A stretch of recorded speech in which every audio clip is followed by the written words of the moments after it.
Hi everyone and welcome back to Russian Culture Weekly. Recently we had a famous date of 12th of April, which is the Cosmonautics Day.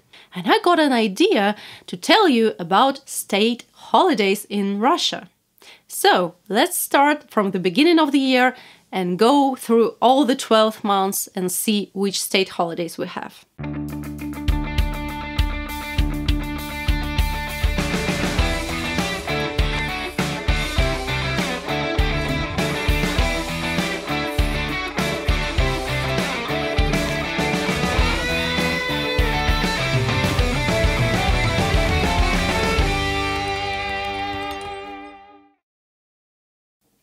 First of all, of course, we have the New Year's Eve.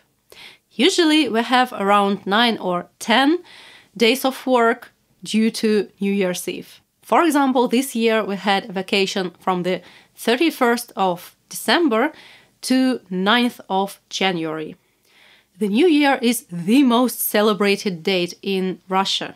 And it actually can be celebrated in any possible way you can think of, starting from clubbing to having family dinners or just sleeping in your bed peacefully.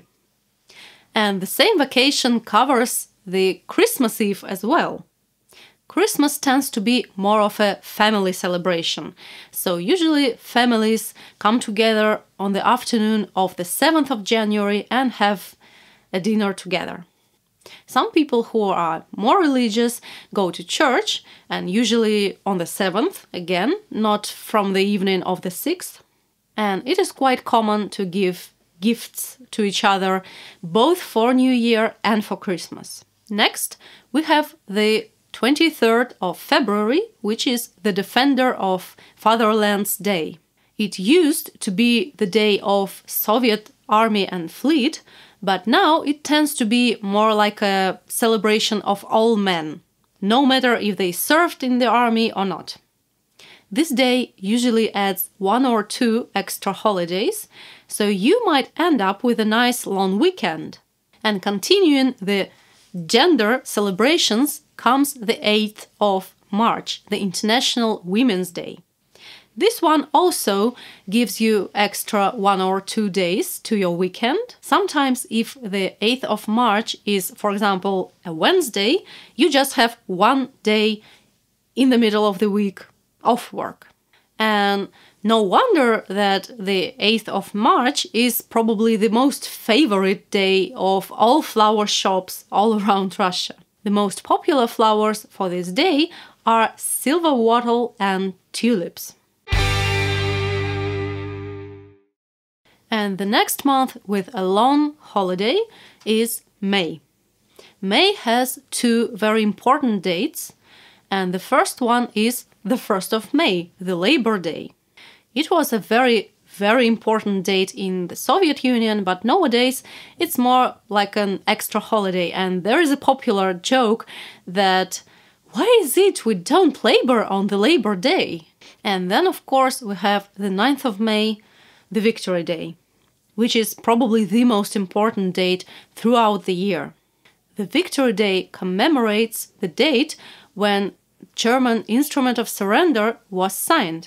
It happened in the late evening of 9th of May, but Moscow time it was 9th of May already. And this date is different to other state holidays because it's not about celebrating, it's more about remembering the fallen and remembering your ancestors who fought in the World War II.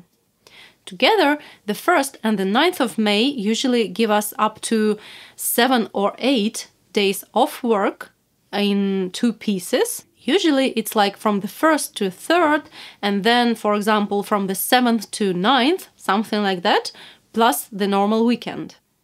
There is always a big military parade in Moscow on the Red Square, and here in St. Petersburg we usually have a fleet parade too.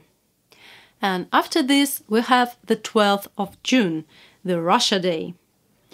It is a relatively new one. It is celebrated since 1992, and it commemorates the adoption of the Declaration of State Sovereignty after the breaking of USSR.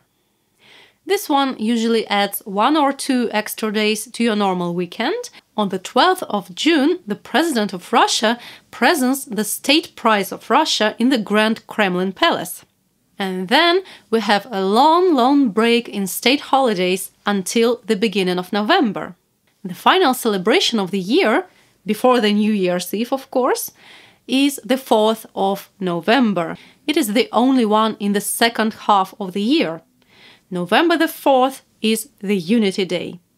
It is the newest celebration among all I've told you about. The Unity Day is celebrated only since 2005 and usually gives 1 or 2 extra days to your weekend. Yet another nice feature with the state holidays is that they cut the previous working day by 1 hour. Right, so we've traveled all around a year and now you know everything about Russian state holidays. Like and subscribe, take care, and see you next week.